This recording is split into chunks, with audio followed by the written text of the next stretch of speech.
H2K will be sending Giants to the regional qualifier and will be advancing to face Origen. I didn't expect H2K to show up so strong. Wow, he jumped in and he's taken so much damage, and Ryu stays alive. Going 3-0 against Giants was a huge confidence boost. I do think that H2K is definitely better than they were in the regular season, so therefore we have to look out for them. This time, if we go to 5 games, we have a good chance to win against Origen.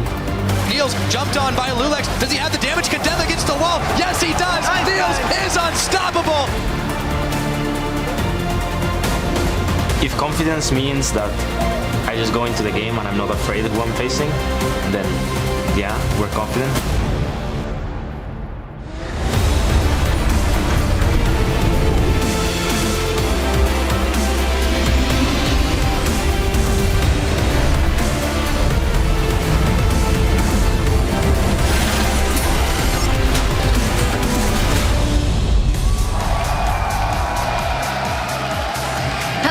And welcome to the European LCS Summer Semis, where it's come down to 4 teams with their eyes on the finals in Stockholm, Sweden, and also the 2015 World Championship. We're coming to you live from our studio in Berlin, Germany. As you can see, everybody is extremely ready to go. The fans light up, and there's a lot of them. Absolutely packed studio. There is Origen, not jumping in the pool just yet, but reflecting on their game just before, and playing a little catch as well. Maybe like they will do with H2K. H2K is walking in the building there with Betongjaka with them, as well as Lulex, so we know that that is a possibility for this series. I'm Eefje Sjogge here with James Stress O'Leary, as well as our guests, LCS jungler Marcel Dexter-Veldkamp and the coach for Rocket, Yamato Cannon. Thank you very much for joining us, guys. Thank you. It's going to be a good day, so let's start by pulling up that bracket and seeing where we ended up so far here in the playoffs. Of course, the Unicorns of Love beating out Rocket in that intense series. We'll talk to you about that later. Sorry, there was a little fist bump action going on on stage while the graphic was up. I got a little bit sidetracked. But over on the other side of the bracket, H2K swept aside the Giants in a 3-0 in the quarterfinals. They'll square off against the second seed Origen today. Keep in mind, all 4 teams in this stage of the playoffs will be joining us in Stockholm, Sweden. Yeah. What are your impressions of how the playoffs has gone so far? Of course, Yamato sadly on the receiving end of the loss. Unlucky. Well, unlucky. We'll see who gets lucky here today. There's more on the line than just the summer finals, of course. How far teams go in the playoffs will determine how many champion points they are awarded, which is very important to keep in mind, because with the most points at the end of the season, you get qualified for Worlds as a second seed from Europe, of course, after whoever wins the summer split. So yeah, H2K coming up in this game right now, it's really important for them to win, because if we assume that Fnatic is going to win against Unicorns of Love, they're most likely going to qualify through the most champion points to direct. So if H2K manage to win this game, then they don't have to play the 3rd and 4th game in Stockholm. The other side of it, though, is if they end up in the 3rd place game, if Origen win today, that gives us a really hype game over in Stockholm. Again, if Fnatic beat the Unicorns, it will put us in a situation where H2K and the Unicorns are battling for a World Championship seed in our 3rd place game. Yeah, definitely, and the champion points also determine the seeding for the regional qualifier, Stress, which is also super hyped after the playoffs. Yeah, because the winner of the regional qualifiers, the team that makes it all the way through to the finals of the regional qualifiers, they're going to get the 3rd seed to Worlds. So win the regional qualifiers, run the gauntlet, and you're in. So Yamato, you are obviously with your team Rocket in there. What are your chances, you think? I feel we have a big advantage as the other teams are actually playing still. We have some weeks to prepare. We see all the strategies. So I think we have advantage in that regard. But I also feel that we were kind of warmed up in regards of best of 5s, simply because UOL was the first best of 5 we ever had as a team, and I think coming into the gauntlet, I feel pretty confident. All planned, just going to run the gauntlet and do it that way. Okay, yeah. Well, we'll see. Well, with those points in mind, today's matchup between the second seed Origen and 3rd seed H2K has massive implications, as said. And then following that best of 5 here in Europe, the North American LCS kicks off with their first semifinal between Counterlogic Gaming and Team Impulse. And with such a wealth of perspectives on the analyst desk this week, we want the open the floor to you. Send your LCS playoff questions at LOL Esports with the hashtag AskTheDesk, and we'll see what you want to know later in the show. Now, we're going to dial in on the matchup at hand between H2K and Origen, our very first semi-final. And, well, 2 teams who were challenger teams in the beginning of the season as well, but have both gone through such tremendous growth. What is your opinion on just, in general, the way these teams have grown from challenger to this? I think OG coming into the split was really. I think they exceeded all expectations because they went pretty much undefeated until they faced Fnatic, and then had a slight dip into performance. We beat them actually. I'm sorry, I forgot it. Yeah, but no, but coming into the split, OG was pretty strong. Then had a slight dip in performance, but I think right now in playoffs, where FLICKR and Soaz have been performing all the time, I think this is where they're gonna show up again. So I expect OG to come out strong today. In regards to H2K, I think when they actually started to play, I think they had the most intelligent approach to the game. They tried to play the most consistent way possible from the start. It didn't work out in the start, but as you kind of learn to play in the most consistent way, the final product is going to be the best possible. And with that approach, I actually enjoy what they did and how they've actually grown throughout both splits. Well, we'll see how they turn up today. Before we go any further, let's run down the lineups rather, starting with H2K on the blue side for Game 1 with Odoamne, Lulex, Ryu, Hjarnen, Kissing, and their coach Prowley. And on the other side, OG, starting at the red side for Game 1 at least, Soaz, Amazing, X-Peke, Niels, Mithy, and their coach Leduc. You mentioned on the strategic approach of H2K to the game. Dexter, if there is one thing that you feel like OG is better than H2K or H2K is better than OG at, what would you say it is? I think from a jungle perspective, I think OG probably has a slight advantage here in that matchup because I think Amazing is just right now, he's performing a bit better, I think, than Lulex right now. I'm not sure how good he stacks up against Betongnjokke, but I would say that Amazing has the advantage over both junglers. And in terms of bot lane, I think we have a slight advantage towards OG too, but I think Yamato can expand on that thought. Why? Well, pretty much when I'm thinking about the bot lane matchup right here is the fact that Origen, I feel they have a wider depth in their champion pool. I think individually they're pretty equal, AD carries and supports, but I feel the depth of their champion pool on Origen side is just a huge advantage, simply because they've shown up with a Vayne against the Sivir, which is like a counter matchup in some regards. And I think H2K tends to blind pick their bot lane very often with the Thresh blind picks, and I think that's very dangerous against Origen. We'll see, and we'll dive into the champion pools a little bit more in a second. Something I do want to touch on more holistically for the teams is that they don't do well when they get behind in games. If we look at the statistics, H2K, in 7 games, they've fallen behind at 20 minutes. They lost 6 of those games. Origen fell behind at 25 times, and they lost 5 of those games. Why do you think that is with two teams that are at the top of the table? Stress, maybe? I think that we were talking about this a little bit earlier before the show, and we were talking about how good Origen are as a mid-game team. Yamato, that was something you feel pretty strongly about, and I think generally that's a massive trend that once they get ahead, they're able to snowball, but when they're behind, it does, when you're playing as a mid-game team, become difficult to actually regroup in a loss. I wonder whether you wanted to maybe expand a little bit more on that, Yamato. I would like to add, when it comes to high level of play, Origen H2K, of course, higher level European teams. When it comes to high level play, there comes with a slight respect for the enemy team. You don't sit and wait for them to do mistakes. You try to set yourself up and your composition for to win, pretty much. And usually that doesn't work out because it's a risk. And I kind of respect this type of play because when you're behind, you're supposed to lose anyway. A couple of people that really try and make it work and get in front early for their teams are the junglers. You touched on it already. Let's look at it a little closer. Amazing versus Lulex, at least here in Game 1. And, well, you mentioned that champion pools might be a big factor coming into this one. So, I mean, coming into this match, it's really important to say that Lulex's best jungler has been Rek'Sai for the entire split, while he has a backup of Gragas, and they both have like a similar champion pool, but at the same time we saw a bit of a meta shift in the jungle role, where we see more carry-oriented junglers with the Runeglaive coming in Nidalee, for example, and Elise right now.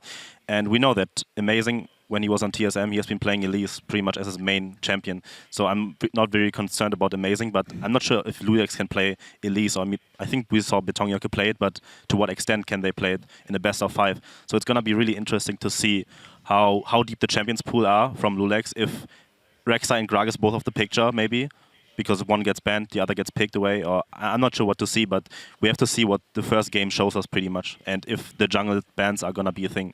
I think the biggest thing about the jungle is the unique dynamic that H2K gave us last week when it comes to actually the ability to bring Betongnjokke in as a substitute.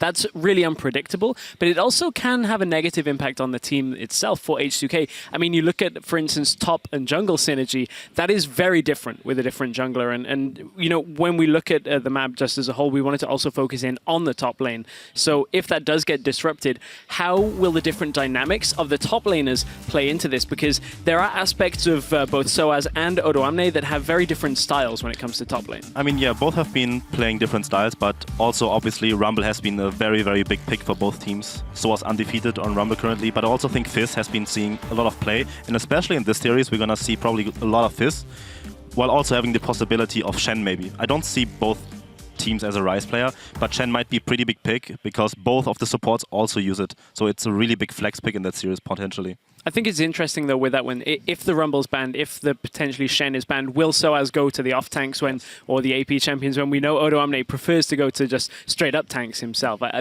think that's going to be super interesting to watch. Yeah, and on top of that, we also took a look at the mid champion pools, and well, there were a lot of champions available for both sides, both veterans. X2K versus Ryu, who I don't think there's one or the other that you can say, oh, they will not know what to pick because these champion pools are so vast. So Yamato, what do you think it will come down to? Well, I'm taking a look at this graphic, right? And I see a lot of champions that have fallen out of favor in the current meta. And with that in mind, I feel Victor is going to be the contested pick, but I feel a Victor ban is better for H2K than it is for Origen, because I feel Origen kind of need the Victor, because I don't see like the Vladimir, for example, that PK has played. It doesn't really make sense when you blind pick up blue side. So I think if H2K decide to ban the Victor on red side, I think they have a massive advantage. But for you, it's going to come down to the bottom lane. Do you dare, you guys, making a prediction for the series? If I have to make a prediction, yeah, I think OG 3-1. I'm thinking 3-2 Origen, simply because I want to give Origen the edge simply because of how H2K have structured their pick and ban in the previous games. But after the first game, I think I will have a clear idea what I think about the matchup, but I'm pretty sure it could go either way. My prediction kind of depends on something Prolly talked about last week, was he said I didn't know which H2K was going to turn up. Not exactly the safest thing for your coach to really say. If you're a fan, that's a little bit worrying. If H2K show up and they're the top form, I think H2K can take it, but it'll be 3-2 if it is the H2K that we saw in Spring Split. Yeah, we'll see how everything comes into play. We'll also keep a track of all the picks that are available and how the matchup unfolds. But for now, we're going to send it over to Pulse for some insider insight into our semifinals. Thank you, Sharks. I'm here with Prolly and Leduc ahead of their game. Now, first off, Prolly, kind of want to talk about Betong Yaka as you brought him in last week. We've seen the dynamics over in Korea with Uzi-Hoon and FLICKR, but what dynamic does Betong Yaka bring to the team that Lulix necessarily wouldn't? Well, they both have two, actually really different playstyles and champion pools that complement the playstyles.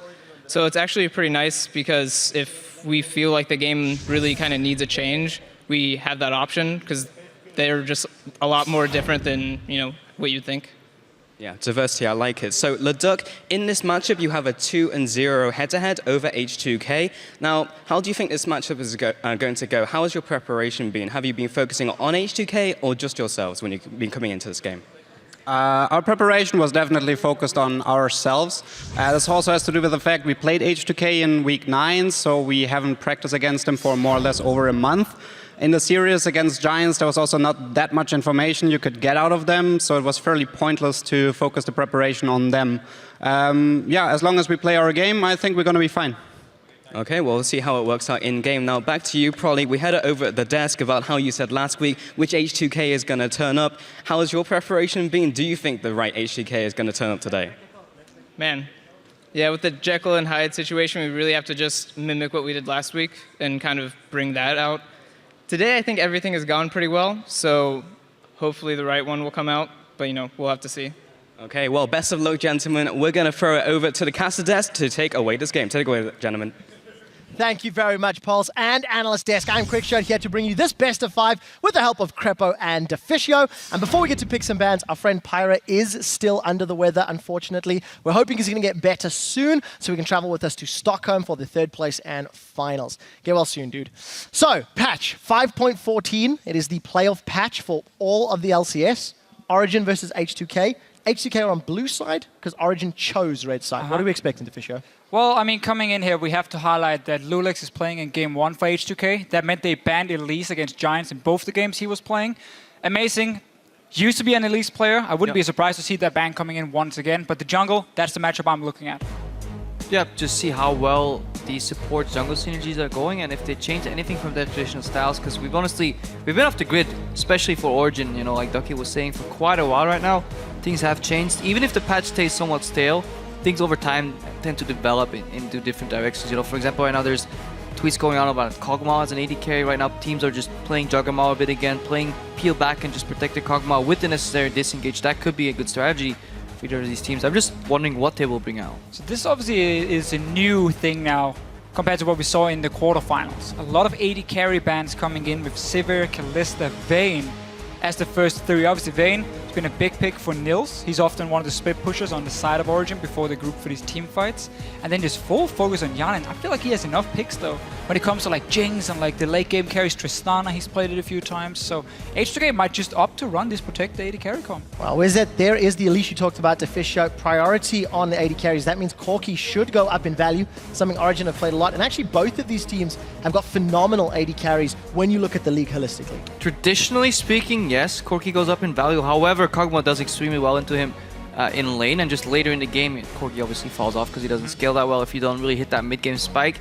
Then a protected Kog'Maw comp could definitely be viable because the strongest early game laner Kalista's out, the strongest utility carry Sivir is out, so that opens up to a lot of options. You kind of don't let the Vayne scale either because you ban their 2. If you go for the Vayne Kog'Maw matchup for whatever reason, that would pan out. So interesting, but also you can't really first pick that, right? Because we talked about Soaz in the top lane versus Oruamne. Rumble is up, for example, and that was an extremely potent pick for both these top laners. And I wonder if Rumble is going to be a thing or it's going to be more bait. And we're going to see some of these new picks we've seen more and more. Like we've seen Riven over in Korea a lot as a counter pick into the Rumble. We know Oruamne has been using it. That could be potentially a little mind game we see in the pick and ban phase, but a lot of time being used. And we talked about the Corki. Oruamne 6-2 on the split with Rumble. Soaz 5-0. It is both of their most played champions, and as we said, with so many AD carries off the table, it's not too surprising to see Corki locked in here. And this is also a takeaway from Origen, who is a team that really shines in the mid game. It's fairly slow-paced laning phase, and then once we hit like 10 minutes, they start getting roams going from Mythi, joining in with Amazing, and that's where they start snowballing the game really, and it's between 10 minutes and 20 minutes to get these big leads. Corki, obviously with the Trinity Force, fits in perfectly. It's been early rotated from them very often, so that's been taken away.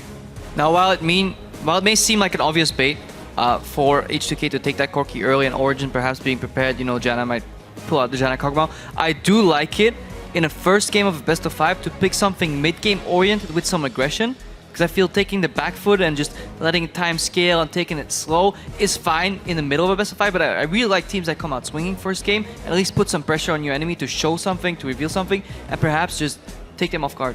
And also because both these teams are super snowball reliant. Like once they fall behind, again, we had this on the analyst desk, 5 times Origen have lost. I mean, every game they have been behind at 20 minutes, they've lost it. H2K only won 1 game where they were behind at 20 minutes. So having a strong early to mid game might be the key to this entire best out of 5. Who can perform the best in the early game?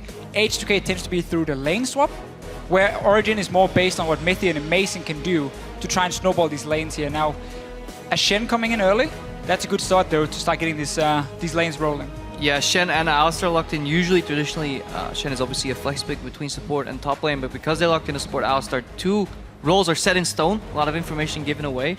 H2K have pretty flexible in their draft still, and likely that Origen will leave their counter pick as 5th pick for mid lane later on. But I wonder what Niels is going to play with this Alistar in the bot lane. It's also a departure for Soaz, because in recent weeks he's been playing carries predominantly, not the biggest tank player in history. Oruamne will know the matchup. We'll see whether or not that's going to be a Nautilus top, or if Gnar is something he wants to play. A number of options here for Oruamne. Are we going to see the Nidalee reaction coming out of Amazing here? It should, because, you know, we see an early game jungler locked in. You have double tanks locked already, so you could add a bit more poke and a bit more pressure in the early game from that Nidalee. Could be solid jungle pick here. Yeah, otherwise we could just see Amazing stick to Rek'Sai Gragas. They're tested junglers for him, because when it comes to the early game for Origen, Nidalee would fit in for how they want to snowball it, but at the same time, the Gragas has been so important, and the Rek'Sai, when it comes also to scaling up a little bit at least, Gragas with the Synthhawk is still the jungler who scales the best into the late game. Yep. Even though there's all these early game junglers now, Lulex at the same time. He's not going Nidalee, he's not an Elise player, so we might see some of the old school junglers in that sense here in Europe, even though other regions still heavily prioritize Gragas. If you're running a protected Kog'Maw composition like Origen is doing right now, I do think the Gragas can complement it very well, because all you really need from your other roles outside of mid lane is peel. Defensive posturing, kiting back in fights, disengage is all what you want. Keep them locked up as long so the Kog'Maw can keep attacking them over and over. However, we will need a heavy damage mid laner from Peke. Victor is out, so we need to have something that can pack a punch and distract H2K to a sense. Otherwise, it will be too easy to locate the one target you need to annihilate, which is obviously the Kog'Maw. Yeah, either a scaling mid laner or potentially take a Lulu. If you want to go like full-on Giacomo composition for Peke in the mid lane. This is interesting though, because H2K now steals it away, because at the same time, Olaf in the top lane against this Shen, it's such a fantastic pick against these tanks. And then when you have a Lulu, we've seen Team Solo Mid use this in NA versus Gravity, you speed up that Olaf and he just goes crazy on your back line. Yeah, I really like the pickup here. Lulu Olaf together as synergy-wise, I think it's fantastic. You know, speeding him up, wild growth on top of him, he literally becomes unstoppable. Switching the Nautilus from Flex top lane to support here as well, it is a point-and-click engage that Kog'Maw can't escape, so we'll need something here from Expect at least to react. If Niels gets caught and they overextend onto him, we need an answer. In the first few weeks of the split, he was running a lot of Vladimir, you know, for late game damage and scaling, but what is he going to do? We'll find out shortly, but to go back to the point you made much earlier, Crepo, H2K put together a composition that wants to get to you and wants to get to you quickly. We'll see if they can execute as well as they did against Giants last week. Probably said it himself, he hopes to mimic his quarterfinal performance and see if H2K can upset the apple cart and take Origen down. It will be the Ahri as a last pick for Origen. Now in terms of safety though, if Origen get to the mid game, they can rotate Niels down to the mid lane and put Ahri on the side lane as a bit of an assassin roamer and skirmisher that kind of can survive safely on her own. So they do have a ticket into the late game farming wise. Just need to make sure that they don't give it too much of the map in that process. It's just such a scary mid game though for H2K. Olaf is such a good champion and starts snowballing even early on. Get him that level 6, get him that Black Cleaver as the first item, and first of all, Shen is not going to be a concern for him, and then in these fights here, there's not enough that can stop an Olaf in this game. I mean, we're almost looking like an Anivia putting up a wall in front of him. So H2K have a very, very, very powerful mid game. They have the Lee Sin to secure as well the early vision. We know that Lulex likes to provide. It's often the best he can do for his team in the early stages. Let's see what Origen can do though with this pick for Pick in the mid lane, because I like to see what he normally does in a playoff match. Absolutely everybody wants to see it. Prolly and Ducky shaking hands. And without further ado, it is time to hit the rift and find out which team will advance to the Summer Playoff Finals. It's always the best team that will win a best of 5, so if we can hold our focus on for 5 games, we have a good chance to win against Origen. We know we can beat them.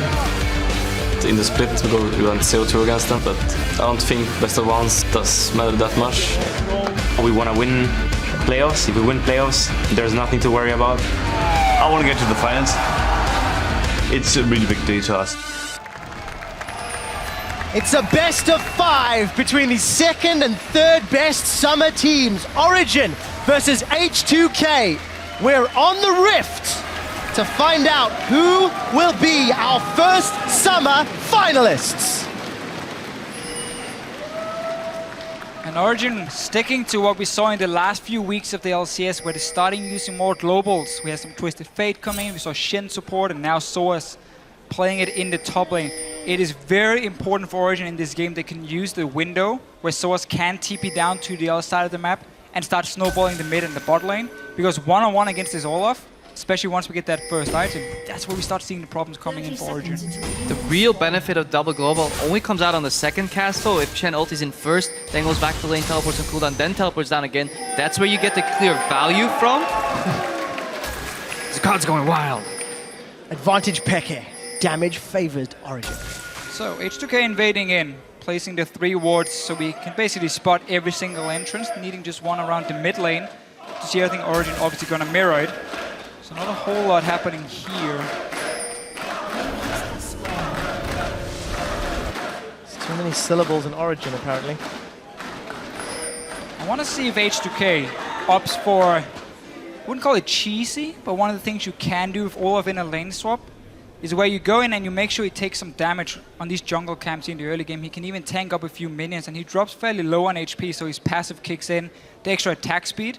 And when you have these fast pushing lane swaps we see in Europe and in North America, you can just take down these towers so fast. And even 10, 15 seconds can matter when it comes to making the next move after the tower goes down. Early on though, Lulex and Odomne is just beating the wolf camp. I mean, we've seen that before in the past where OAS would on purpose tank tower shots to make that quicker. However, nowadays we bounce the wave back to the top laner, so you don't really want to lurk around in that top lane on 20% HP, because then it's an easy pick off from the opposing team. You also have obviously the teleport, so you take the tower, go back and you can return to lane, and then you have that situation where maybe possibly H2K can use the fast tower to swap down earlier before Origen can either take down the tower or recall in time. Early, move in the mid lane. Level 2 for Kasing, got that on the Grump. Yep. Pekka needs to be careful.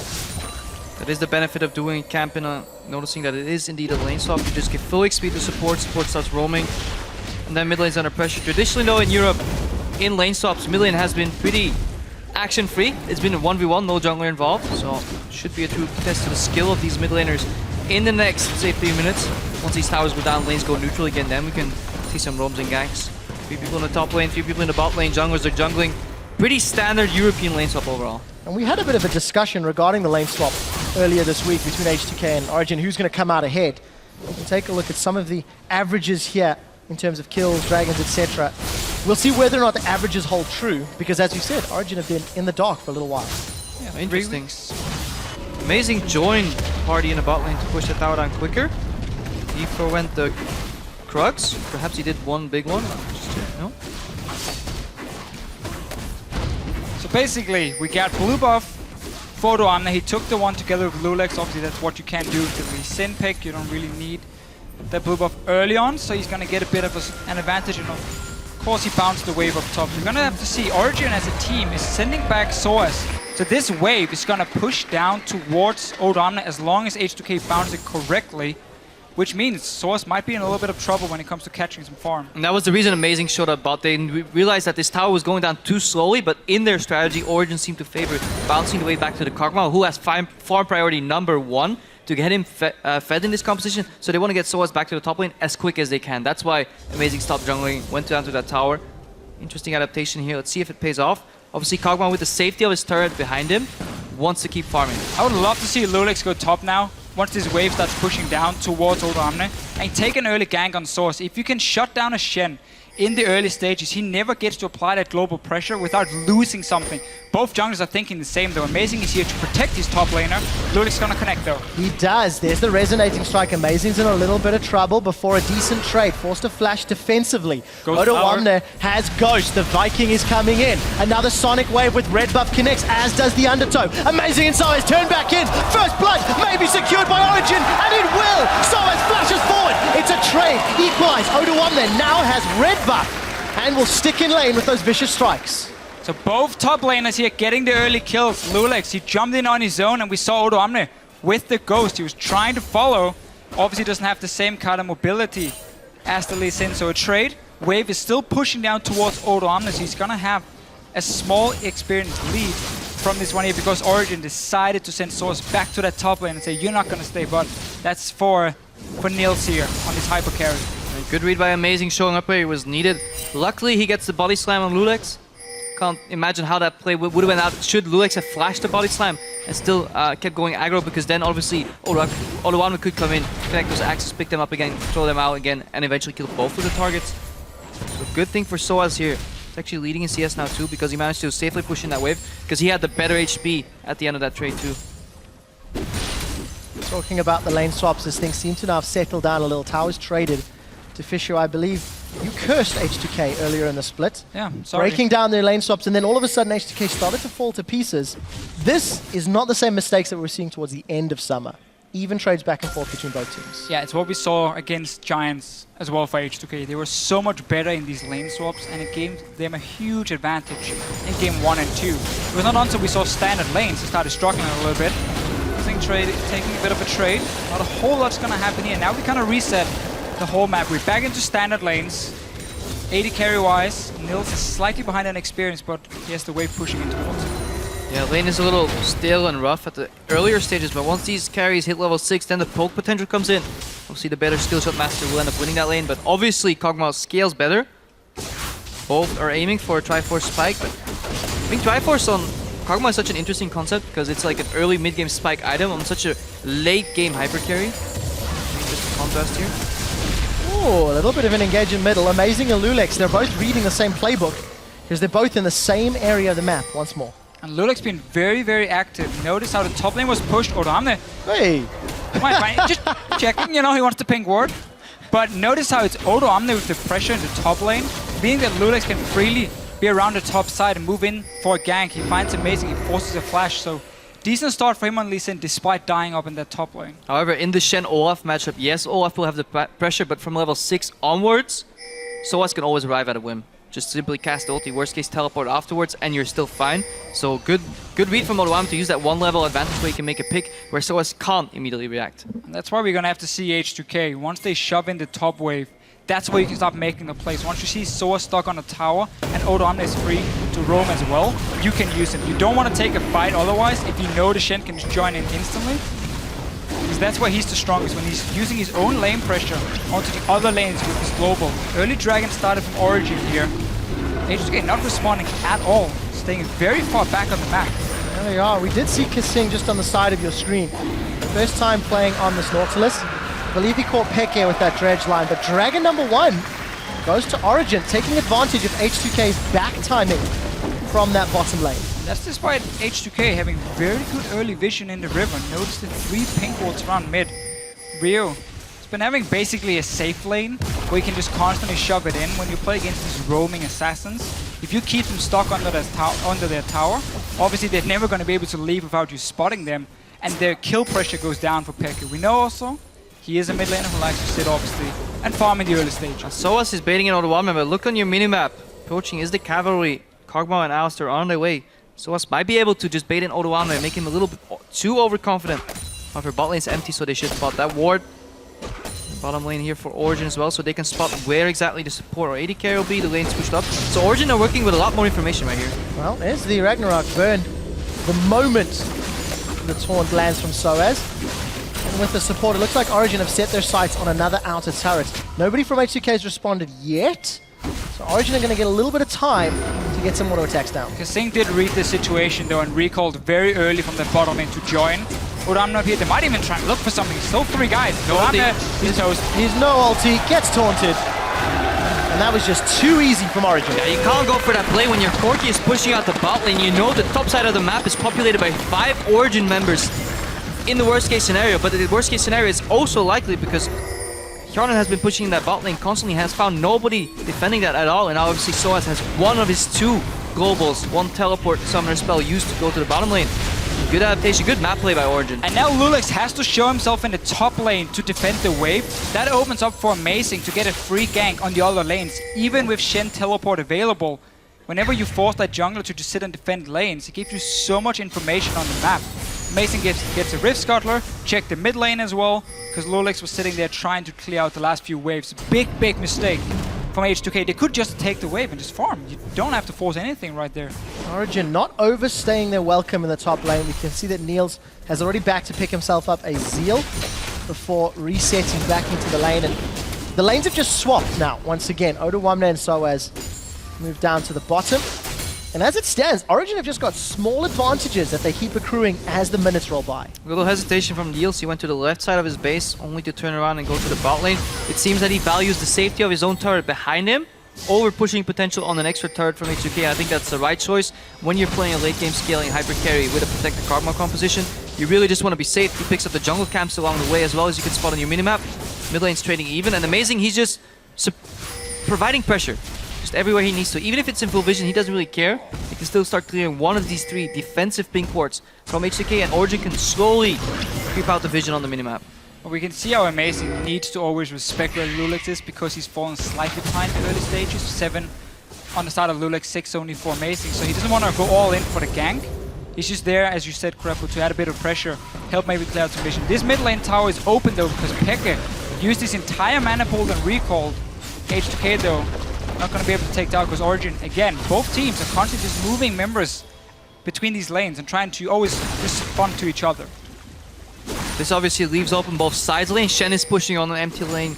On the bottom lane, Kog'Maw and Niels is pushing on an empty lane too, so if they survive that push, which they did, then again they have the first move to make, because now they have side lane pressure, mid lane pressure since Pekka is coming from a base, and that traditionally leads into support and jungle grouping up and moving into the enemy jungle for deep wards. So now removed 2 out of those earlier 3 pink wards already.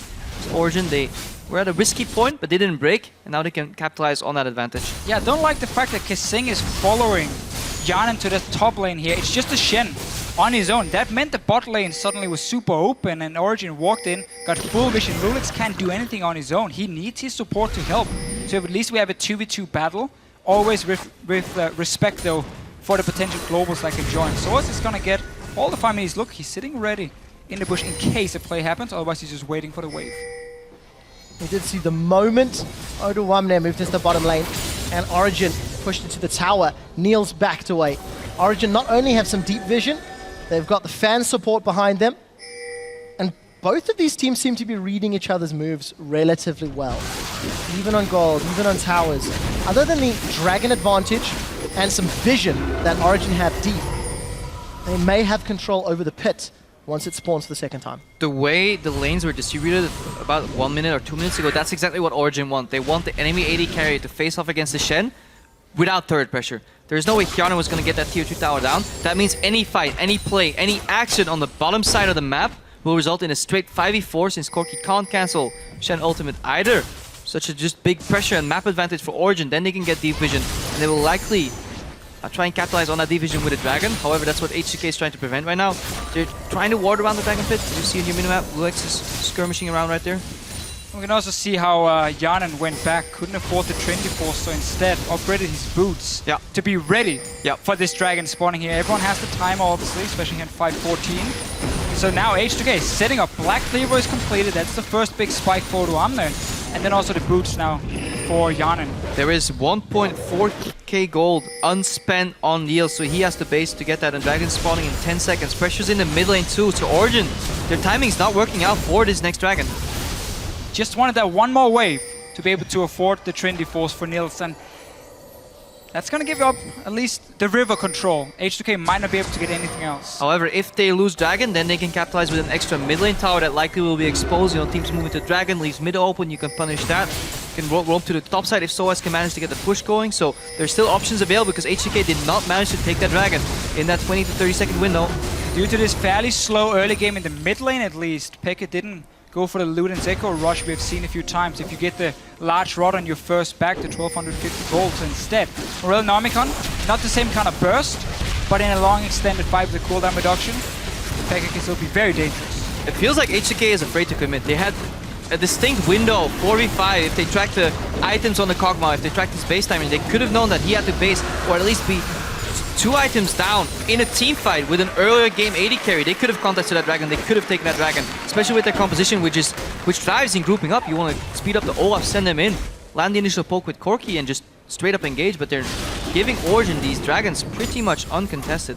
Coulda, woulda, shoulda, Crepo, and as you mentioned, Origen will take an advantage in the objective side. We do see Niels is still marginally down in CS, however, his gold has been spent on the Triforce. And for H2K, they have done a lot of work on Pekka's tower, so we'll need to see if H2K can knock it over. Both of these teams very, very even. And this is a little bit, I don't want to say unexpected. We did feel once a team got a lead, they would be good enough to close it out. But we're approaching 20 minutes and trading blow for blow thus far. The safe play in game 1 of the series. It is 2 very, very good early game teams. 2 teams who got 5 and 7k goal leads against Fnatic when they faced them. So this is where the teams are strongest. These early to mid game transitions, and then obviously get that lead and start snowballing it. Because as we mentioned, once they start falling behind, they really don't do too well. Yeah, they really do not. Analyst Desk talked about it, and there's your stats. Goal lead at 20 minutes. Look at those win-loss ratios, but the more impressive, or disappointing, is the loss record. 1-6 when H2K are behind at 20, 0-5 when Origen are behind at 20. With a few more towers falling, these gold leads could spike. I like this play here for H2K. Obviously, Origen is trying to mirror it in the top side also with the dual lane. But H2K as a team, didn't necessarily have to take any fights early on, because you can still wait for the Trinity Force to be completed. You can wait for the Olaf to scale up a little bit. Lulu maxing Whimsy second in the mid lane again to add more mobility. So like you scale really well with the levels and a little bit of the time. You didn't have to all in early game. So I think H2K has been playing okay. Sitting back a little bit, 2 towers now for them, or 3 towers, sorry. I don't quite agree though. If you look back for the last 5 to 6 minutes, not a single long cooldown ultimate has been used by either team. That has to be almost in Origen's favor, because they're scaling comfortably into the late game. Not a single play was set up by H2K. They had to win on a dragon, but they could have sent Olaf downwards. However, finally some action here in the mid lane. Well, Wild Growth not going to be used yet. Ryu flashes the engage. Looks like it will fizzle, but they get the summoner spell. Back to the point though here. Keep my on, teleport's going on. Yeah. Sorry, Deficio, I'll have to cut you off as here comes Oduwamne. Reckless swing, will throw down as Hyonin takes out FLICKR. Niels and Mithi trying to get out. Stand United was fully channeled, and Soaz with a great taunt, but Amazing comes over the wall to take out Lulex. Bounces back Kasing, and they end up trading 2 for 2 in the re-engage. So 2 for 2 in the end here. H2K showed what they can do with the Olaf. TP in behind, now all cooldowns gone real. Maybe looking for more, but has to be careful. Not going to connect to the taunt from Soaz, and H2K not relenting the pressure. Niels is low on HP, and H2K may get a lot of damage on this inner turret. I like the adaptation from Kasing though. He walked up towards Mithi and said, no, I'm going for FLICKR instead. Wedgeline connected. Immediately got blown up. Soaz wasn't even ready for it because he ultied Mithi. Good thing about Amazing though, he saved that fight. He came in with the body slam flash over the wall, and then a good casket to knock in whoever it was, Kasing into the tower, get another kill. That fight could have gone way differently. Watch that again. Ryu, that's cornered in. Good flash though. Good flash. FLICKR trying to save his charm as well. See when is Ryu gonna react in time. And now it's just TP's coming in for both top laners. And obviously return Mithi taking so much damage before he has a chance to really use his ulti. Ulti speed delay. Just watch the dredge here from Kasing going on FLICKR, and then follow Amazing as he comes over the wall on the bottom side of your screen. And here's the thing about this comp H2K is running, and why I think they didn't have to make any plays in the early game. The fact that for the next 10-15 minutes, this Olaf is going to be able to single out targets. Corki is going to be relevant in terms of damage, and even the same for the Lulu. They don't have to worry about how late game damage is going to be from Niels, because it's still such a long time before we hit it. And when you face the Shen in the early game, you always got to respect the impact he can have. Great base stats, the ulti of course to join in on the fights. So H2K have been waiting for at least one item completed on every carry before saying now we want to start taking the fight. Traded 2 for 2 though, was very close to the tower, and that cost him a bit. Luckily before the fight broke out, H2K did get that additional tower, so it has given them a marginal gold lead as we approach 20 minutes. At what point do H2K start challenging Origen on dragons? Maybe this next one. They do have those items you talked about, Deficio and Oduwamne and Soaz going top, but there's no TP for Oduwamne, whereas Soaz has Stand United and his teleport available. Map play pressure should be in favor of Origen. Yeah, Niels is stuck in the bot lane split pushing. Origen's one of the few teams that actually keeps Niels in that bot lane once split push phase starts. FLICKR could be trying to assassinate people there too. I think Origen would be fine trading even a tier 2 tower right now to get their 3rd dragon of the series, because that just puts them so close already to a 5 dragon potential win condition, especially with a composition that is fine in the late game. You can even give up a couple later on and still get to that magic number 5. So let's see if H2K is finally prepared to commit for a dragon fight, and if it works out. Origen do find themselves down in CS. Pretty sizable margin for Niels. Amazing does have some kills to counterbalance the fairly hard farming that Lulex has been putting on, and of course, Gragas scaling will be very good. But this is the last outer turret remaining for H2K, and FLICKR takes a little bit of an uneven trade before backing off. Blitzalance connects. Oh, Deficio, they may want this. There's Ragnarok down. Ghost will be up in a few seconds for Odo, but no ultimate for a potential dragon fight. 2 very key ultis gone. FLICKR's obviously on the Ahri, and then the very important one for H2K. The entire comp is built around Odo and popping that ulti and just running in like a truck and hitting Niels in the face. Needs to go back and defend though. So right now Origen have the potential fight with 4, but they're back in very far back with no ulti and FLICKR. They give up this dragon. So once again, H2K been waiting for this mid game, and that's where they're turning on the power. I do like the combination of slows that H2K can manage to produce. If a Glitter Lance lands, it probably guarantees that the next axe is going to land, guarantees the next axe is going to land, guarantees the next Glitter Lance is going to land. So really good chain CC potential on key members, forcing FLICKR's ulti pretty much there, but trading tower for Dragon on the side of Origen. Not too bad. I think they're pretty happy with this. Yeah, you stop again, as you mentioned, there potential 5 dragons coming in.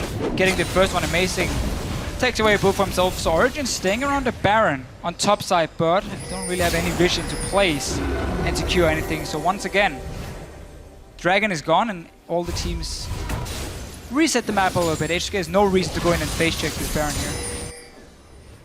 Both of these teams very, very even in the first game of the series, and now we see who can play the map more effectively. With all outer turrets down, slightly more global pressure from Origen, they should have some tools to push out. Teleport will be up for Odo as well, so see that come into effect. Odo has used the Ghost, and a very good ulti will avoid the knockback. Now Origen's leaving that bot lane pushing for quite some time. They were using it just to buy some time and fake a Baron bait because they had more members concentrated in the Baron area. However, this just gives a... Yeah, teleport. Soaz has to teleport right now because he was making for a pick, so they're investing time into making a pick. If it fails, that would mean Soaz loses his teleport, so now the map should be in favor for H2K. Remember, all of us know ulti right now. In case a fight breaks out, Kushen can still join. Mithy's looking for it. They're not that afraid of Odomni if they can always CC him and just knock him away. H2K going in. Oh, Lulex gets knocked back. He gets knocked up. Wild Growth will not save Lulex's life. There's the Stand United into the flash. Ryu's been taunted and taken out. Amazing. Drops the barrel. Hyonin has flash and heal, but he's holding on to them. He's taunted. It does not matter. Origen find 3. And look at Baron. That was not your fight to take, H2K. Lulex jumps in way too aggressive. There is zero vision in that jungle either. Origen gets everything they want. Odomni, you better pentakill now. Well, taunt doesn't connect, but we did see the depth charge knocking up Origen. Baron is still being ticked along. Ragnarok is up, but Odomni is exhausted. Flash over the wall from Niels. Baron will take him out. Amazing still ticking on Baron. Well, H2K get the delayed ace. Baron should be secured here for Origen at the cost of Niels' life. Yeah, H2K taking a fight at that point may not be that bad, but doing a max range Lee Sin Q connecting in full vision. It is incredibly easy to read how that was going to go. And the only person, watch this Q connect, 1 second, 2 seconds. His mind is telling him no, but his body's telling him that the only person he can kick is Alistar. It's not a good thing to tell your body. And obviously Lulex drops, and then just watch 2 offensive flashes here. First taunt flash on Ryu. Amazing connects with body slam flash because he wants to get the kill. Here combo's going to connect by Mithy. I think it's another flash used offensively. Look at Peke. He just wants to connect the charm in time. Another offensive flash coming out. So 4 flashes used by Origen because they know they're going to win that fight, and it will get them a Baron. Man, the minimap, if you guys will look and doing that replay, again Odomni, he was running down from the top side. He wasn't even near. And Lulex goes in.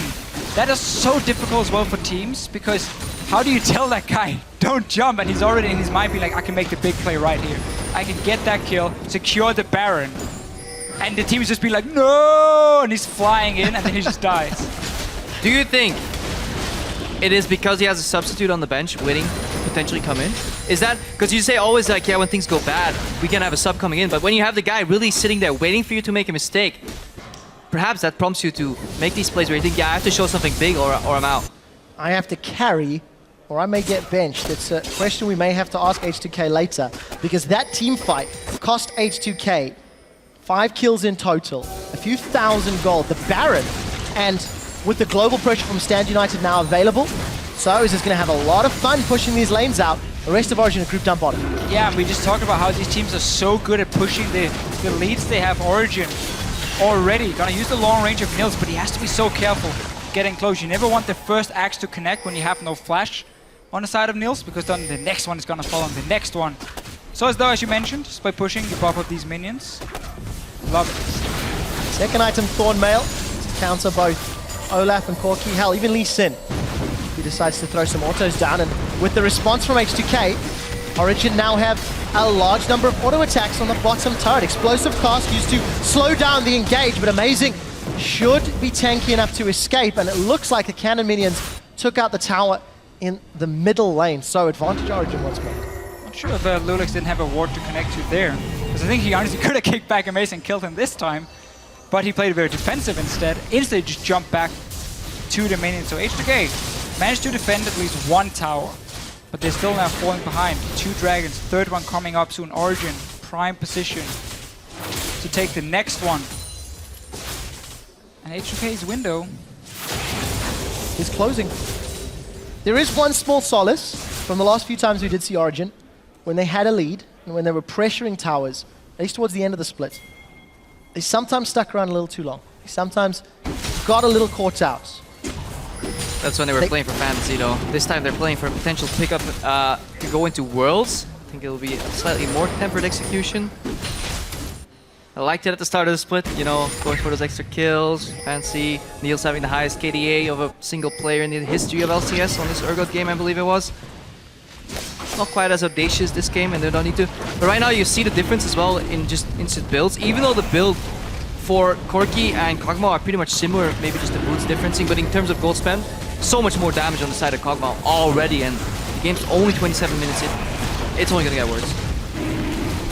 Uncontested Dragon for Origen. As long as Niels continues to scale up, he's going to have the damage to finish it off. The one caveat, if H2K find an opportunity for Odoamne to get in Niels' face, that could be the only way they can claw back his gold deficit. Exactly, we're only 27 minutes in. The Olaf is still gonna be extremely powerful when it gets to connecting or trying to take down this AD carry. There's still decent enough damage from Jan, he hasn't fallen completely off yet. So H2K is not out of the game. They just made it so much more difficult for them to win it. Now when Origen starts committing on these deeper towers though, it does open them up very easily for flanks, and that is traditionally the counter to like these one type of carry setups with low mobility. Get Yulisin on the flank. Don't go from the front door, take the side door or the back door, get behind them, kick them into your team, and then Olaf can wreak havoc. But then Lulex will need to split off here, get some pink wards, find an opening somewhere, because we saw it before. If he goes for the straight up instinct from the front, it is too obviously. You have a knockback from Alistar, knockback from Gragas, knock up from Alistar. Anybody can stop that combo. Worst case, Niels can even flash as it's about to come available again. Look at the setup here for Origen. They have a slow push going in the top lane, massive wave being built up, Soar sitting in mid, keeping Odoamne busy and the rest of Origen on the bottom side. So you have 3 lanes effectively now pushing in, using the minions really well. It opens up for a very easy rotation later on once they take down this tower, in towards mid and then towards top, which also gives you Baron control right after, because that's coming up 1 minute 50 seconds. So they're setting up the map really effectively. All they gotta avoid is the engage. The flash hook, Kasing gets taunted, he's now in trouble. Wild Growth will not get used by Ryu, he's holding on to the cooldown.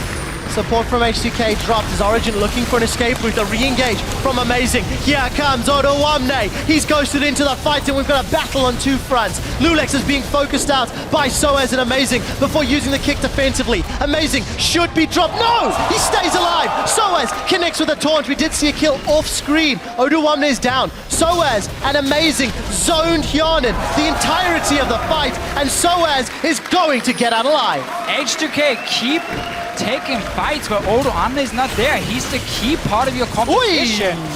There's not a whole lot of value in a Lulu Corki together. They don't have any damage without Odoamne there. Another poor engage, in my opinion, from H2K.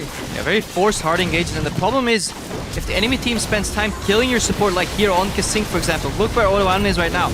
You want to use that time to have Odoamne hit the enemy carries at the same time. Watch it as he comes in from the left flank right now. You also will see the value from an exhaust, while the slow is obviously negated through the ultimate from Olaf. The damage reduction part is still applied, so that means you can still shut him down a little bit. Eventually, Mithy is peeling a beautiful double knockup. Speke somehow managed to survive, dodge those axes, and then eventually Rio will get the kill. But overall, Origen's playing these fights smarter, better, and just more well-paced. Odoamne got 1 reckless swing off towards the end of that fight. I baited. And Niels was free hitting the entire time, so well played by Ryu to at least get the kill there. That might actually be worth it. Just sacrificing 1 kill, not with a shutdown, but just to get the enemy flash down, because you're about to set up Baron baits. Having an extra carry there without a flash, yeah, could prove worth it. And H2K needs to move their massive red arrow key they have above the head of FLICKR over to Niels, because Odoamne just ran right by him, being like, I don't care about you, I'm gonna chase this Arya who can jump around. Yeah. Didn't get to use his ulti at all. Complete waste from H2K, and these fights basically cost them everything in this game. 6,000 gold down, that's H2K. The 2 dragons down, 2 towers down, and Origen have got the vision to set up for 2 Barons to make it go down. We did see Soaz back to respond to Odoamne down in the bottom lane. Lulex takes a chunk of damage, but there's not enough burst here from FLICKR to solo out the fairly tanky Lulex. Yeah, FLICKR is sitting on 540 ability power already, and it's only going to get worse over time. So he's almost becoming a threat. Mid-T gets popped here. Stan United gets used, so he has to re-engage. Both ultimates used. This is alright if nobody gets connected by the taunt here. Taunt does not connect. Lulex flashes defensively. But Kasing, the sacrificial diver, the rest of H2K trying to reposition, but now it's a 4v5 and a potential Baron. H2K just going in and looking for desperate fights, honestly. Probably already starting to talk about what went wrong, what can we do next. Look here what Mythi's doing as well. One of our new items in the game, the Harbinger, or Harbinger, however you want to pronounce it, to buff up this hyper carry in the late game. Nils is going to be such a big there. He just gets headbutted in. Mythi with great positioning gets a knock-up onto Ryu as well. Wild Growth has come back up, and that means Ryu's been dropped. Odoamne will fall to another pulverized headbutt. When you can knock an Olaf into your team confidently and not by accident, you have a sizable lead in the mid-game. Yanin, can he do what Piglet did in North America? I don't think so. Gonna be needing a really big one for that one. Not gonna be able to. Wow, Lulex gets caught out. Off screen there, looked like FLICKR was zoning out Yanin. Baron number 2 to Origen. What have we learned from this game here? Game 1, we haven't seen Origen in 3 weeks. We saw H2K 3-0 Giants, completely destroyed him in the quarterfinal. What we've seen now here is that Origen, in these 5-on-5 team fights, are looking more coordinated and at least better at deciding when do we want to fight. H2K and their engage has been very reckless, honestly. It's just like Lulex going in trying to beat a hero, or they're pulling in without Odoamne being there. So big mistakes in the team fights, that needs to be fixed if they want to beat Origen. I think reckless engages are fine with this composition, as long as you make him, you play him well, and everybody's on the same page. You can go in a little farther than you would normally go, because you have all these tools to buff that one-man Olaf, you know, and then you can flank with Lee Sin, but they're so telegraphed. Every single engage from H2K, we could have spotted from like 5 seconds away, unless it was this random flash in from Kasing at one point, where even Origen didn't even need to be ready because it was simply just 3-man advantage in that play overall. Origen are more well poised to take this game. Talking about H2K not being on the same page, Dragon was up. They couldn't have really contested anyway. Kasing forced to flash defensively, while Origen pick up Dragon number 4. They're 1 away from Aspect. Now they don't even need it to finish this out. They will group themselves up towards middle. Ryu with no global. He's sticking around. He's also got Odoamne. This is a little bit of time with this inhibitor uncontested. It's down. That inhibitor turret's taken. H2K, a big mistake. Will lose their inhibitor as well. Just for H2K, trying to look for some of the crazy plays here in the end. Engage though from Amazing. Amazing engages. That's a great knockup. Ryu's already down. Niels grabs his 5th kill of the game. So it's just yet another taunt. We did see that depth charge, or the kickback rather, from Lulex being used. Engaged from Mythi once more. Aggressive flash. They've caught Kasing. He will be falling. He throws out the mine, but it does not matter. Baron, empowered minions at the 35th minute, will be taking down the Nexus turret on the left. Origen turn their attention to the second, and in 35 minutes, explosively dismantle H2K.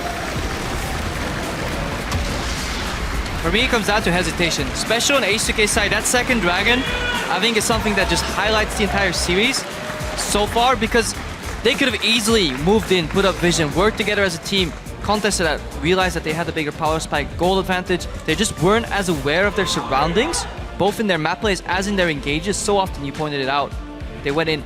Odoamne, the crux of this composition, was nowhere to be found until about 10 seconds into the fight. Yeah, you're gonna lose then. And the one time they had Odoamne with them in the mid lane, they were fighting basically all the way down to the tier 2 tower of Origen, which in the end costed them 2 kills because they got knocked back into the towers. And instead of them winning that fight with where the composition were probably the strongest, it went even, and Origen then was simply almost gifted when it came to the engages, how easy it was for them to play out team fights. Now, I do think if Origen run a similar composition and play the lane swap the same way, they do leave areas where they can get exploited. Those 2 early towers could have fallen quicker with some better execution, and especially the part where they swap away Soas from the bot lane to the top lane to prioritize Niels in farm. That could have been an opening. Sadly enough for H2K, they didn't play that well enough, and Origen managed to capitalize and keep themselves in the early to mid game long enough to scale. Yeah, went even for a very long period of time before those engages hurt H2K. We're going to head over to the analyst desk to take another closer look at Game 1. Thank you so much, guys. Well, a lot of talk about the composition and which composition OG ran. And honestly, when we looked at it in the beginning, we thought that OG was outdrafted. Yeah, this was an example of a game where H2K with a superior picks and bans phase in our minds, just the execution was so poor. It completely undid the superior draft. And, you know, coming out of the bans phase where we had so much priority on AD carries, the first pick, Corki, everything looked great for H2K as we were going through the draft. They even managed to undo the potential Juggernaut composition, but a couple of the picks mixed in there kind of didn't sit too well with us at the desk. I mean, yeah, I think the Lee Sin was kind of a bit weird, even when Rexa was open. And we know that Rexa is a pretty high priority jungler. I don't know why the Lee Sin is there, but other than that, I think H2K had like the perfect setup actually. When they first picked the Corki, they baited OG into picking Kog'Maw because that's what the normal answer is, Kog'Maw into Corki, and then they kind of countered that again with the Lulu Olaf, and I thought it was like a really clear and easy game for H2K because if Olaf gets onto the Kog'Maw with the Lulu ultimate, there's no way Kog'Maw can do anything. But to me, the engages were kind of really off for H2K, and it was a really easy time for OG to actually initiate the team fights, pick someone off, and then clear the backline was just assassinated by the Ahri then, which should not happen in the first case, because I thought the Ahri pick was personally like not that good, but it worked out in that game just because of the way the engages worked out and how the game kind of progressed, I think. I think if we head back to the pick and ban, I would like to comment on what Origen did. I feel they had the possibility to completely destroy H2K in the draft simply by... the Kog'Maw is really good into Corki. This is considered a very good matchup for Kog'Maw because of the range disparity and the ult similarities. They kind of work the same way. And that part of it is fine. But they could have first rotation the Lulu, flexed it. I don't see why they would pick the Shen. They could have flexed a lot of things. They could have also flexed the Shen possibly with support. But they picked Shen, Alistar. I think this is probably the worst possible combination they could have done, because mid lane is not a role right now that has a lot of counters in a way. It's very like farm and you just relax and push. There's not really hard counters. And with that in mind, I feel it's way more important to last pick your top lane, because there are very like these matchups that eat other like matchups alive. For example, if you play Fizz into Maokai, this is like a good example, and it kind of forces the enemy to pick the Shen, for example, and you're put in a better position. Yeah, maybe some of the first game syndrome, seeing what we could pick and maybe base the rest of our plans off that. Still a risky draft from OG. I think we can all agree on that, and you touched on it already. Some engages from the side of H2K were not very logical. Let's look at one of the replays where it actually starts off quite well for H2K when they counter OG jumping in the mid lane. So right here, it starts off with this, like when Ahri doesn't have ultimate, she's very weak. She only has to rely on her Q and her flash, and it's very easy to pick her off with the Nautilus. You can see Cassin coming in from the left side. He obviously wants to catch the Peke, tries to flash away, but it's not enough. And this starts off really well for H2K. This is a very good fight for them, but then all of a sudden Lulex does this. And all I'm thinking is, Betong get ready. Because it's actually, it was a game-winning play that turned disastrous. Potentially for H2K. Yeah. Yeah, it was a potential game-winning play, but you know, the play that eventually would really win the game came again from unfortunately from Lulex around the Baron pit. We've got a replay of that one as well, because this was it went from bad to worse for Lulex's attempted engage right now, and you know, we were looking at it and we were thinking, what is he going for here? Because he doesn't have the support of his team. Odo Amne is so far away in the river. They talked about it on the caster desk. He had no real options to kick there. And once that is gone, the offensive flashes come in from Origen. The casters broke it down. Crepo was talking about 4 offensive flashes used because they know they've won this fight already. If one of your primary engage players in the jungler in Lulex is making engages like that on a Lee Sin when he's pretty far behind, they've got to at least change up their mentality going into game 2. Well, there's a couple of questions here, right, for H2K. First, what springs to mind is, of course, communication in-game. How much can you put entirely on the shoulders of Lulex? How much do you think is him being possibly under pressure by someone who's waiting in the wings? Or is that a team as a whole faltering and not making the right calls? Maybe as Coach Yamato. Well, these mistakes, these two, I think you could pinpoint them as individual mistakes. But I can still understand there might be some kind of pressure with Betong being on the bench. I think this kind of pressure could be like a double-edged sword. Otherwise, it might make you play better, but it could also make you play worse. You have to prove yourself in a way, and I think maybe that's what's affecting Lulex in this game. Next. I mean, if I would have to play with a sub sitting in my back, then I would be like, okay, if I don't do this and this correctly, then I might get subbed out, and no one wants that. Everyone wants to play the game. And if you make that one mistake in the game and know that you kind of messed up, I think it's pretty heavy on your shoulders, and you try to redeem yourself, try to go for that play. And when we saw this game-losing move, the second replay we just saw, where he just jumped in and baited his entire team into the death, followed by the Baron, then that's kind of probably like the pressure of him trying to redeem himself. But at the same time, it completely backfired and lost probably the game there. So I can also see on the side of H2K going into a game 2 where they're now on the other side. This is the side where H2K will be red side. If they've got something specific planned with Lulex, they may keep him on. I don't think it's imperative that they go, oh, we have to swap him now. Maybe they'll stick with what they know. It's now up to Prolly to see exactly what H2K are going to do for game 2. Well, we'll see what game 2 brings. And as we speak, Origen and H2K are gearing up for game 2 in this best of 5. And as we take a break, let's get a closer look at the European rookie of the split, Origen's AD carry Niels. I played in different name tags, but also in different teams, like SK Prime, Intellectual Playground with Centurion actually.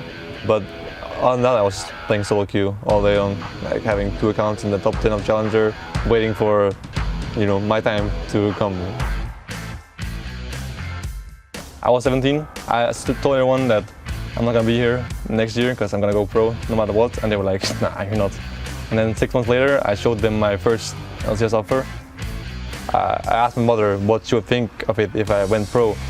I showed her this contract that I had sent from a team. Ultimately, she was like, if this is what you want to do, then go ahead, like if this makes you happy, do it, Like, school waits for you, but this LCS pro gaming life doesn't wait for you, I had another option that was a good team too, a really good team with a good support player as well, but eventually I went to Origen. I think that if I played in LCS, the first split, on a good team, I wouldn't have been as good as I am now. Not because of confidence or anything, but I think I learned more from playing with Mitty than I learned from anyone else. I just started playing with him, some duo queues, and felt like he was really good, and I'm pretty hard to deal with. So it kind of felt alright, like someone I could work with, which is not something that works for everyone. Like during one scrim in Tenerife, he told me to talk more, and I was like, what? What can I say, How am I supposed to talk? I don't know what to say. All I'm doing is hitting some creeps here and there, and then hitting tower, fighting a bit here, but what am I supposed to say? And he was like, you couldn't tell me what to say, but nowadays I'm saying all that stuff. So. Come in, let's fight that. He was super focused on just being a robot, never talking, but by now he talks one of the most in the team as of now, which is very impressive. He tryhards to learn in terms of strategy, picks and bans, scouting, like what other ADs do, what he doesn't do, what is good, what is bad, reflecting on different stuff. I think he puts in a lot of work on his play, and it definitely shows he's a very hard worker. Nice, guys! One guy stood above the rest, going huge in his first week on the pro stage, helping his team start the split with a perfect 2-0, 14 kills, 14 assists over 2 games. Our first MVP of the summer 2015 is Origen's AD carry, Niels. The way that he approaches the game is really mature for his age, so I think he's not really an amateur, but he's more a veteran in an amateur body. I never felt that there was like pressure on me to perform or anything. And I wasn't really scared or anything. I didn't pick a jump that was safe or something, like a big vein. First time I ever played this jump in a long time, Niels jumped on by Lulex. Does he have the damage? Condemn against the wall. Yes, he does. Niels is unstoppable. Oh my God, nice. Go nice. It was really good that we were on Challenger Series for the first split, because it helped him realize, I don't know, maybe not that he doesn't have to be scared. We have all played for a really, really long time, and he hasn't played at all. I don't think he think about it like, oh, these guys have been playing for 5 years. These guys won like against Koreans once. These guys won against these guys. I don't think he ever thinks about that. I don't know how to explain why it's confidence. I think it's just like, if you're good at the game, everyone else will play good as well, then you will win as a team. Even if one guy is having a bad game, I know that someone else will pick up what that guy is slacking, So I have confidence in my team, but in my own ability, I know that I'm a good player myself. The thing about Niels is that right now, he's not only really good, but he's at that age that if he feels he's not good, he will put 20 extra games to become good in one day if needed. If he wants to become like the best ADC, he has the time, he has the mentality, and he has the skills for it. And I think he could do whatever he wanted.